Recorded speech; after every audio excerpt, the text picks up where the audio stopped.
In this segment, we're going to talk about the drag rescue device, also known as the DRD. This device is a quick removal device designed to be used by the firefighter who is with his partner that gets into a jam that wants to get him out of the way quickly. It's not a replacement for RIT operations. It is a quick fix, or an attempt at a quick fix to get a firefighter out of a dangerous area while help is on the way. In order to remove this, it's Velcroed in place. You simply lift up the Velcro and pull out the strap. Okay, important thing to realize is how the firefighter wears the SCBA. If the firefighter is wearing the SCBA improperly and carrying the weight on their shoulders, what happens is the straps will cover up the DRD. We want to get in good habits and always wear our PPE. If it's carried on the hips, as it's supposed to, it'll leave access for the DRD.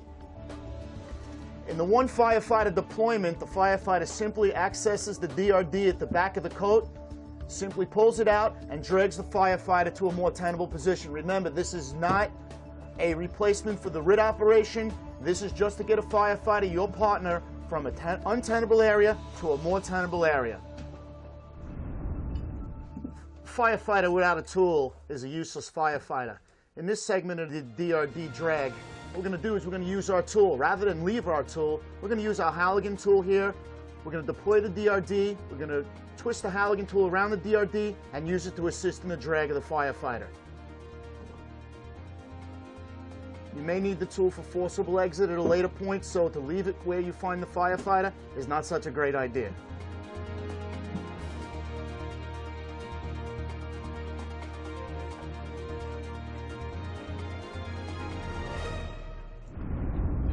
Two firefighters are always better than one firefighter, especially during a rescue.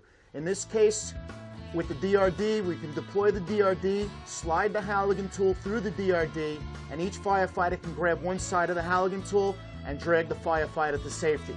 You'll notice here that they have to maneuver through a narrow doorway. In the next segment, we will address how to do this in a narrow hallway.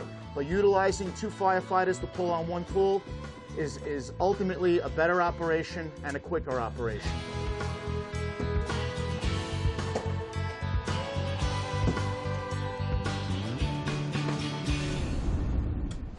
As is the case in most rescue operations, we have to negotiate narrow areas. Rather than have two firefighters side by side sort of fighting against each other, we can utilize the drag rescue strap and a piece of webbing to stagger the firefighters in the hallway. Now they can get through the doorway quickly. One firefighter pulls on the drag rescue strap while the other firefighter pulls on the webbing, and out he comes.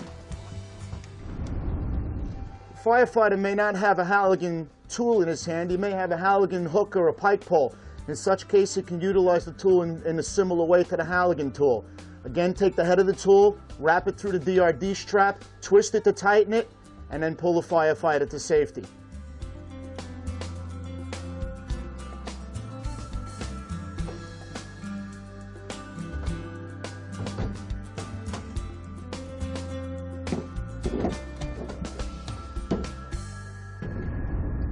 You just saw a couple different methods on how to remove a downed firefighter using the DRD. What's important here, though, is get out of the firehouse and start training with it. It's not a replacement for RIT. It almost seems like there's that little apprehension out there to use the DRD because they think it's going to take away RIT operations. It's not. It's when you're there with the partner to get the firefighter out. Listen, you have to get out in the field, like Frank says, touch the equipment, let the equipment work for you. We need to prepare our firefighters in a battle-ready fashion so that when the real rescue does take place, we're that much more prepared for it. This was Training Minutes. We'd like to thank Globe, our sponsor. We want to just remind you, be safe out there and wear your gear properly.